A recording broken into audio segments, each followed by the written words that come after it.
This exhibition was made for the Nantes Museum. Some years ago we had another exhibition on Indian art in our museum. We took some ideas from that one, but then we completely changed the concept.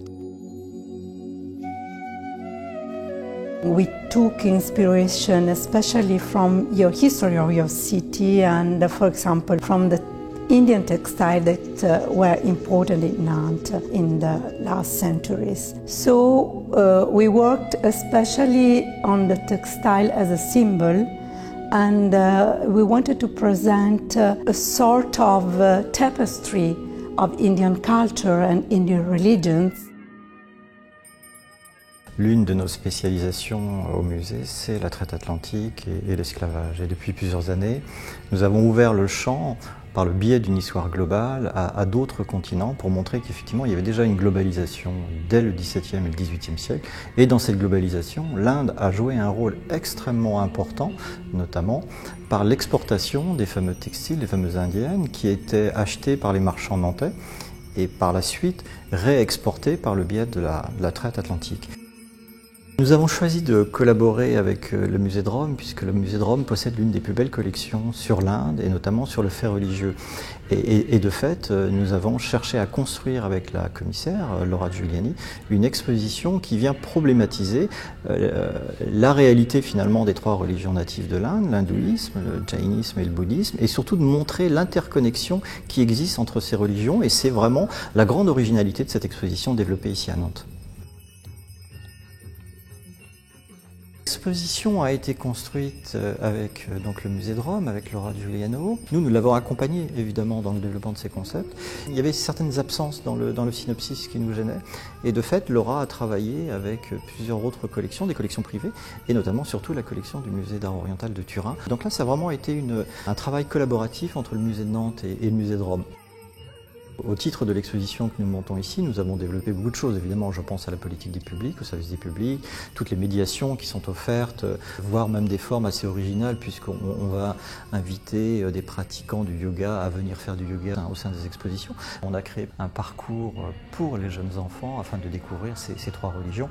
Et évidemment, en tant qu'institution, la publication pour nous était importante et on a travaillé avec Laura Giuliano à constituer un véritable ouvrage de référence dans un registre de beaux livres, plutôt que de catalogue d'exposition. Mais on a aussi développé toute une forme de médiation qui prend la forme d'outils numériques. Je pense, toujours en restant dans le sujet du yoga, à une démonstration de yoga à la fin de l'exposition, puis surtout à des accompagnements d'œuvres, puisque l'art indien est un art compliqué parfois pour un occidental à première vue, et donc on a décrypté des œuvres grâce à des outils numériques. The collection of the Museo delle Civiltà, it's a huge collection because it is a collection from various national museums. We have prehistoric collection, we have ethnographic collection, we have Asiatic collection, and we have also medieval collections, so many things. As for the Indian collection, the pieces are coming, for example, from archaeological excavation that was made by the Italian mission. What was the ancient northwestern India, actual Pakistan, of course, and some other pieces are coming from purchasing and donation. We had a quite huge donation, one of almost 500 pieces coming from a donator, an architect living near Milan. Another donation was more than 1,000 pieces from the wife of Giuseppe Tucci, Francesca Bonardi. Indian art, at least for the ancient times, is mainly a religious art. But this doesn't mean that we work only on these religious subjects.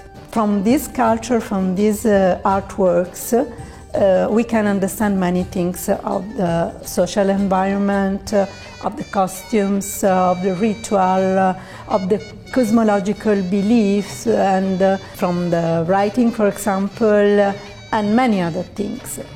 For a curator, Each object has a particular history from the scientific point of view, from the cultural point of view, but also a history of the acquisition of these objects. It's just a personal point of view, of course. This is a piece that I love very much, that it's a dancing Shiva. Il y a beaucoup de belles œuvres dans cette exposition, mais il est clair que j'ai une préférence depuis très longtemps, bien avant la constitution de cette exposition, pour l'art du Gandhara, puisque c'est un art subtil, très beau, et puis c'est surtout pour moi un art de la rencontre. Et je trouve ça fabuleux à un moment où va se créer l'image du Bouddha, où on va passer d'une dimension aniconique à une dimension réelle, physique, incarnée du Bouddha, par cette rencontre que propose le Gandhara avec l'art classique gréco-romain.